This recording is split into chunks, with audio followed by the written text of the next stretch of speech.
सियासत है वो कानूनी मुशगाफियों से हल नहीं होती है। अगर आप कानून की बात करें तो अगर कानून को इतवार को सुप्रीम कोर्ट लगनी चाहिए थी तो उस दिन लगनी चाहिए थी जब भेड़ बकरियों की तरह एमएनएस को सिंध को हाउस में मुक़य्यद किया गया था। उस दिन लगनी चाहिए थी जब जोखियों के साथ भी आपने उसकी बेवा की, अगर आपने वीडियो देखी हो तो आंखों में आंसू आ जाते हैं कि ये सिंध में क्या हो रहा है। एक एमएनए दुबई से वापस आता है, जब उसका जो एडमिनिस्ट्रेटर कराची उसका इस्तकबाल करता है, सिंध हाई कोर्ट उसको 10 दिन की बेल दे देती है सिर्फ वोट डालने के लिए। अब ये क्या पाकिस्तान का आइन, पाकिस्तान का कानून क्या कमजोर लोगों के लिए इतना बेबस है और ताकतवर लोगों के लिए इतना ताकतवर है, इतना कमजोर है? ये सारी एक कानूनी मुशगाफियां हैं। हकीकत ये है कि हर डेमोक्रेसी में जब भी क्राइसिस बढ़ता है, जब भी एक मामला जो है तो एक हद से आगे जाता है, आप अवाम के पास जाते हैं और अवाम अल्टीमेट आर्बिटर हैं। आप उनसे पूछते हैं कि बताइए इस सिचुएशन का क्या हल है। अब आप मुझे बताइए कि कोई सियासी जमात जो अपने आप को अवाम का नुमाइंदा कहती हो, वो कैसे खुद को ये कहेगी कि मैं इलेक्शन से फरार इख्तियार करूंगी, मैं इलेक्शन नहीं लड़ूंगी?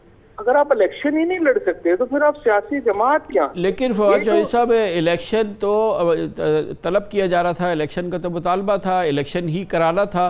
तो जब वोट ऑफ नो कॉन्फिडेंस हो गया और जब वज़ीर आज़म मेजॉरिटी लूज़ कर गए तो उस वक्त इलेक्शन कॉल करना तो उसका महल नहीं था ना। वो तो उस वक्त तक उनके ख़िलाफ़ तो कार्रवाई हो चुकी थी और आइनी तौर पर अब वो असम्बली डिज़ोल्व ही नहीं कर सकते थे। ये तो अपनी जगह है ना बात। ऐसा बात नहीं है। देखिए, अगर आइन को आपने लेना है तो फिर आइन पूरा लेंगे।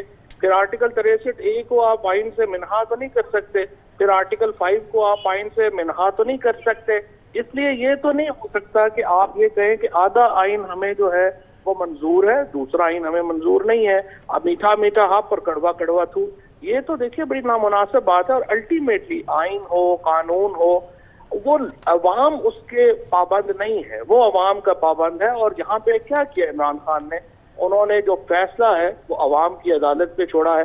बाकी ये सारी कानूनी मुशगाफियां हैं। कोई वकील कहेगा जी ये आर्टिकल 69 में स्पीकर की लेकिन 2 आर्टिकल आपने मेंशन की कि 63A और 5 का भी तो इतलाक होना चाहिए, बिल्कुल होना चाहिए, मगर उसका इतलाक तो कानून करेगा, उसका एक पूरा प्रोसेस है। आप मुकदमा दर्ज करेंगे या उसके आप रेफरेंस आपने फ़ाइल किया है सुप्रीम कोर्ट में, उसकी पूरा जवाब आ जाए तो फिर आप 63A को अप्लाई कर सकते हैं। 5 के तहत आपको बाकायदा मुकदमा दर्ज करना होगा, फिर उस पर आप गद्दारी का इल्ज़ाम आयद करें और फिर उस पर मुकदमा चलाएं। तो उसका तो पूरा प्रोसेस है ना, वो प्रोसेस अगर हो जाए तो फिर हो जाएगा उस पर अमल दरामद। तो स्पीकर की अगर आप रूलिंग पढ़ें तो उन्होंने एग्जैक्टली यही कहा है। उन्होंने कहा है कि जो एलिगेशंस हैं, नेशनल सिक्योरिटी काउंसिल एक नतीजे पे पहुंची है, फिर पार्लियामान की नेशनल सिक्योरिटी कमेटी एक नतीजे पे पहुंची है, फिर काबीना एक नतीजे पे पहुंची है, और जो एविडेंस मेरे सामने है मैं उसको लाइटली नहीं ले सकता। लिहाजा इसका कंप्लीट प्रूफ होना चाहिए और प्रूव होने तक ये नहीं हो सकता कि रातों रात लोगों के ज़मीर जाग जाए, वो उधर चले जाएं और आप हुकूमत, इस तरह तो पाकिस्तान की जमहूरियत, पाकिस्तान की हुकूमत, अवाम एक मजाक बन जाएगा। लिहाजा इसका क्राइसिस का वाहिद हल यही था कि हम अवाम के पास जाएं और हम अवाम के पास जा रहे हैं।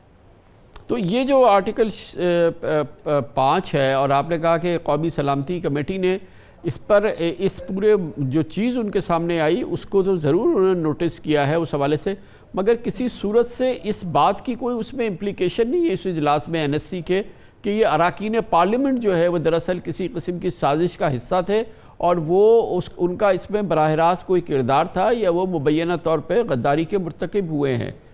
कौमी सलामती कमेटी ने तो ऐसी कोई बात नहीं की।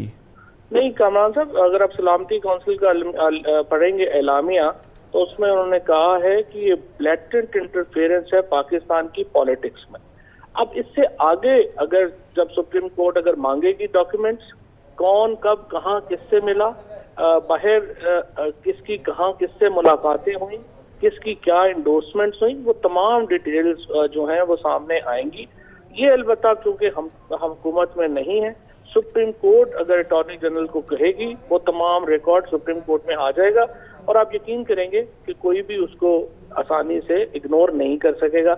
मैंने आज भी इसीलिए बिलावल साहब को कहा कि जब भी आप बात करें किसी से मशवरा कर लिया करें, अगर हम अभी चुप हैं हमें थोड़ा चुप ही रहने दें, बेहतर होगा आपके लिए।